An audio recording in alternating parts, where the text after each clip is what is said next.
아마존은 움직이지 않고 이렇게 나머지 종목들만 움직이게 됩니다.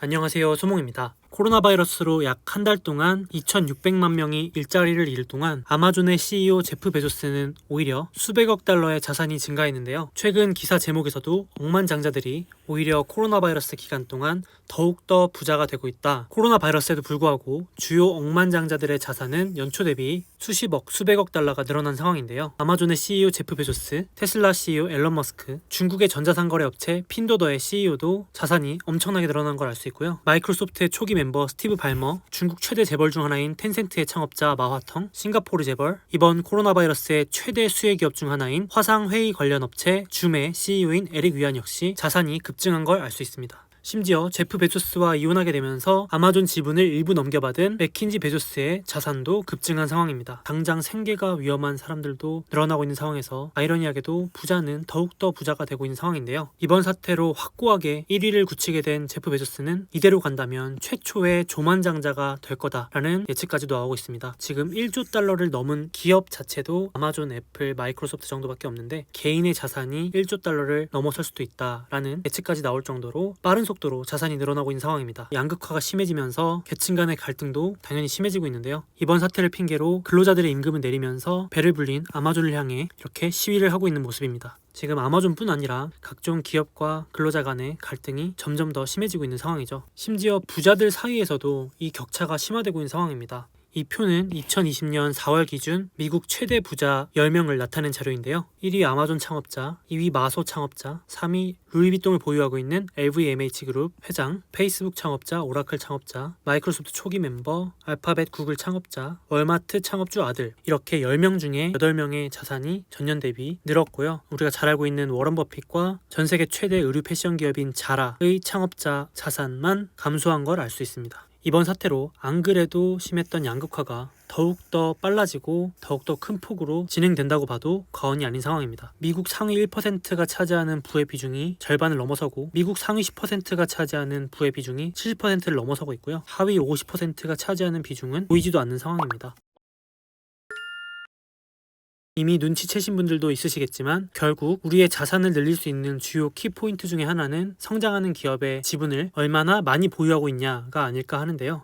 부의 쏠림처럼 당연히 주식에 대한 쏠림도 아주 압도적으로 벌어진 걸 알 수 있습니다. 물론 2016년 자료긴 하지만 상위 1%가 전체 주식의 약 40%를 보유하고 있다는 사실이 막상 직접 보니까 되게 놀라운데요. 아마 약 4년이 지난 지금은 더 벌어지지 않았을까 이렇게 생각이 됩니다. 미국의 10대 여성 부자들 순위를 봐도 잘 알 수 있는데요. 제프 베조스의 전처는 아마존의 주식만으로 이렇게 탑 랭크에 올라서게 되었죠. 그리고 현재 미국 1위 여성 부자를 차지하고 있는 앨리스 월튼 역시 월마트 창업주의 딸이고 그 월마트 주식을 오랜 기간 갖고 있었기 때문에 최고의 부자의 자리에 오를 수 있었지 않나 이렇게 생각이 되는데요. 올해 새롭게 억만장자에 진입한 탑 10 중에 1등 역시 앞서 소개해드린 화상회의 관련 기업 줌의 창업자고요. 줌은 2019년 상장할 때만 해도 92억 달러 가치였는데 2020년 4월 기준으로 약 440억 달러, 거의 5배가 상승하면서 에릭 위안도 순식간에 억만장자 리스트에 오르게 되었습니다. 당연히 이 줌이라는 회사의 지분, 그러니까 주식을 들고 있었기 때문에 가능한 일이겠죠. 물론 이건 결과론적인 얘기이기도 하고 어떤 주식을 들고 있었냐가 성과를 가리기도 하겠지만 우리 같은 일반적인 개인 투자자가 할 수 있는 가장 현실적인 방법은 역시 이번 위기에도 돈을 잘 벌어들였고 앞으로도 돈을 잘 벌어들일 것이라 생각되는 글로벌 주요 1등 기업들을 조금씩이라도 아주 꾸준히 사 모으는 게 아닐까 이렇게 생각이 됩니다. 여기 보시는 자료가 미국 1등부터 5등까지의 기업들 1년 주가 흐름인데요. 코로나가 있었냐는 듯이 순식간에 다 회복을 하고 누가 더 잘하나 경쟁을 하듯이 달려가고 있는 상황입니다. 또 하나 오히려 초우량 1등주를 더 사모아야 되는 이유를 하나만 덧붙여보자면 지금은 인건비가 싸다고 생각되는 중국이든 더 싼 베트남이든 인도든 간에 인건비는 계속해서 오를 수밖에 없는 상황인데 반해서 로봇의 가격은 기하급수적으로 하락하고 있는 상황인데요. 이런 식으로 인건비에 대한 부담은 계속해서 커지고 오히려 로봇과 같은 기계로 대체하는 게 더 효율적이라고 판단되는 기업들이 많아진다면 게다가 그걸 할 수 있는 정도의 현금 흐름이 탄탄하거나 많은 돈을 보유한 기업부터 즉 대형 글로벌 우량 기업부터 더 빠르게 비싼 노동력을 로봇으로 대체하면서 오히려 더 빨리 격차를 벌리면서 치고 나갈 수도 있게 되겠죠. 이런 식으로 오히려 지금 잘 나가는 초우량 기업들이 더욱더 빠르게 치고 나갈 확률이 높아지고 양극화가 심해진다고 생각하면 초우량 초우량주임에도 성장세가 더 무섭고 오래 이어질 수도 있게 되겠죠.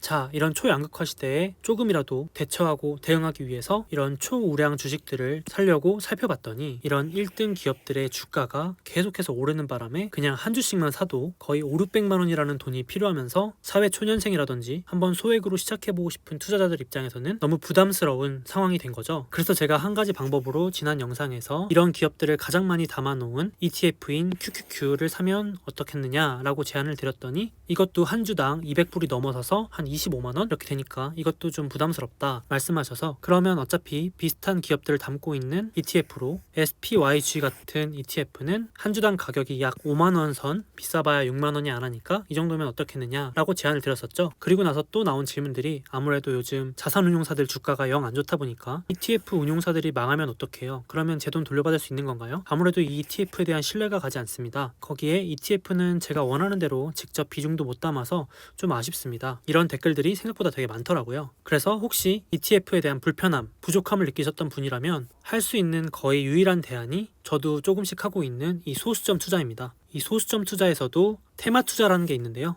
이렇게 ETF처럼 유사한 유형들의 기업들이 모여 있는데 그걸 쪼개서 이렇게 단돈 10만 원도 안 하는 돈으로 나눠서 원하는 비중만큼 살 수 있는 서비스입니다. 또 다른 테마로 여기 배당왕이라고 적혀 있는데 배당을 오랫동안 지급해온 기업들도 묶어서 이렇게 4개 기업을 샀는데도 10만 원이 되지 않는 걸 알 수 있습니다.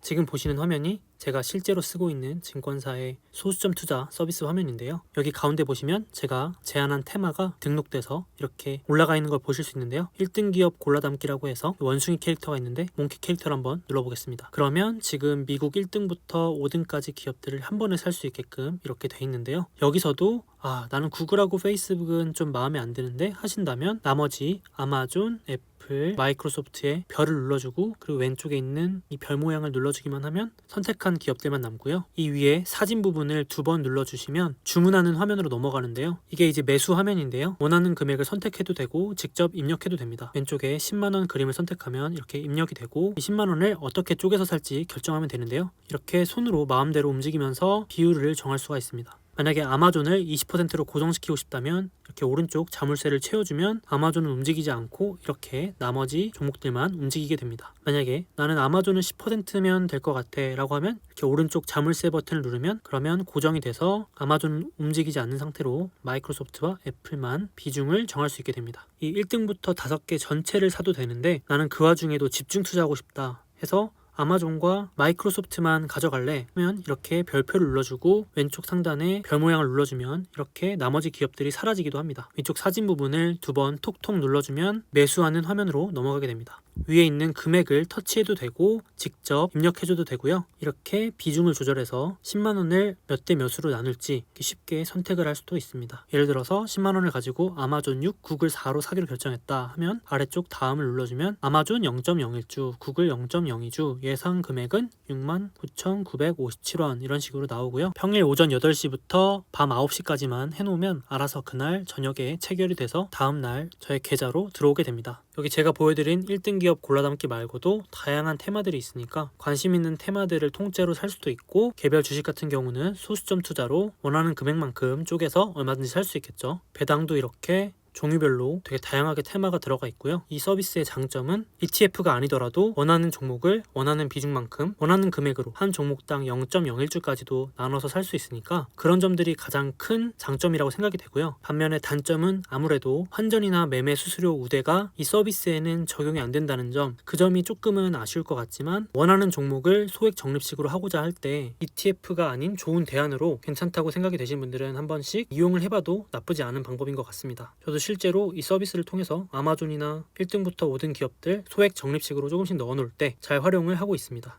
그래서 오늘은 이 양극화 시대에 결국은 계속해서 잘 나갈 확률이 높은 이런 1등 기업들 아니면 초우량 기업들을 사는 방법으로 저번에 소개해드린 ETF에 이어서 제가 쓰고 있는 소수점 투자 그리고 테마 투자 방법을 알려드렸으니까 취향이나 성향에 맞게 한 번씩 해보시고 활용을 하시면 좋을 것 같습니다. 그래서 오늘 영상은 여기까지고요. 다음 영상에서 만나요. 안녕.